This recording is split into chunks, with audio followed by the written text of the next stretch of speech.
One है। हम लोग पढ़ रहे हैं, आज पढ़ाएंगे एल्ब्यूको। ओके, एल्ब्यूको में अगर हम लोग सिस्टमैटिक पोजीशन देखें तो किंगडम है फंजाई, फाइलम है ओमाइकोटा, क्लास है एल्ब्यूकोजिनेसी और ऑर्डर है पेरोनोस्पोरेस। फैमिली एल्ब्यूकोजिनेसी और फिर उसके बाद जीनस है एल्ब्यूको। ओके, और स्पीशीज एल्ब्यूको कैंडिडा, एक जीनस के बारे में हम लोग पढ़ रहे हैं। ओके, देन एल्ब्यूको में आपका ये ज्यादातर होता है चिनोपोडिएसी फैमिली में होता है। ओके, और क्रूसीफेरी फैमिली, क्रूसीफेरी में होगा। जैसे कि आपका गाजर है, जितने भी क्रूसीफर के हैं, रेडिश है, बंधा गोभी है, ये सारे प्लांट्स में हो सकता है ये बीमारी। तो ये प्लांट्स में मेनली ये पूरे वर्ल्ड वाइड 25 स्पीसीज हैं, जिसमें से 18 स्पीसीज इंडिया में पाए जाते हैं। ये ऑब्लिगेट पैरासाइट, आपको ये याद रखना पड़ेगा, ऑब्लिगेट पैरासाइट है जो कि व्हाइट पाउडरी रस्ट फैलाता है। व्हाइट रंग का पाउडर फॉर्म में पत्ते पर फैल जाता है, राइट। इसमें जो है एल्ब्यूको में ये पत्ते पर इस तरह से फैला हुआ रहेगा व्हाइट रस्ट, और ये धीरे धीरे अपना माइसीलियम बढ़ाएगा। हम लोग आज पढ़ेंगे एसेक्सुअल रिप्रोडक्शन, इसमें ये माइसीलियम अपना बढ़ाएगा और यहाँ कोलिडिया तैयार करने लग जाएगा।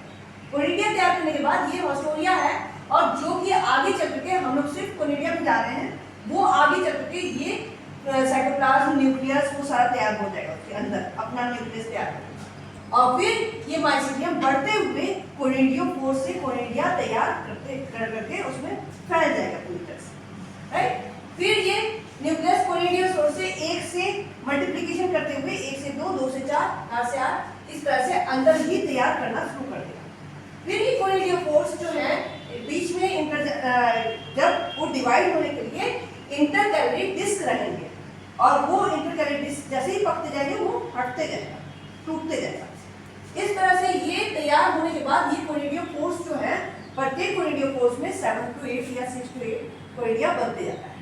और ये कोनिडिया जो है, ये या तो वो डायरेक्टली जंप कर सकता है, इन्फेक्शन फैला सकता है, तो डायरेक्ट इन्फेक्शन भी होता है। दूसरा है इनडायरेक्ट इन्फेक्शन, तो ये कोनिडियोपोर्स के द्वारा होता है, ज़ूओस्पोरेंजिया के द्वारा होता है, स्पोरेंजियोस्पोर्स के द्वारा होता है। ठीक है, ये तीनों में से किसी भी तरीके से हो सकता है। तो वो आगे चल के ये अगर इनडायरेक्ट में जा रहा है तो वो डोर्मेंसी स्टेज में चला जाएगा, और फिर वो अपना मल्टीप्लिकेशन करेगा।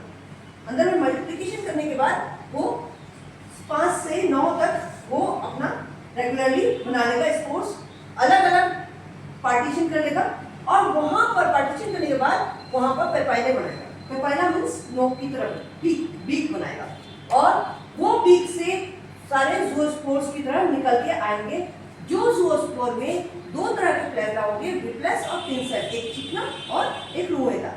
तो ये ज़ूओस्पोर्स निकल के बाहर निकलेंगे, और फिर वो ज़ूओस्पोर्स फिर से अपने ज़ूओस्पोर्स के प्लेटा को हटा देंगे, रिमूव कर देंगे, और फिर वो फिर से इन्फेक्शन फैलाएंगे, और फिर स्टोमेटा में फिर से घुस जाएंगे, और वो इस तरह से फिर से इन्फेक्शन फैलाएंगे। यानी कि ये डायरेक्टली भी कर सकता है और इनडायरेक्टली भी कर सकता है। ओके, तो ये आपका एसेक्सुअल रिप्रोडक्शन है।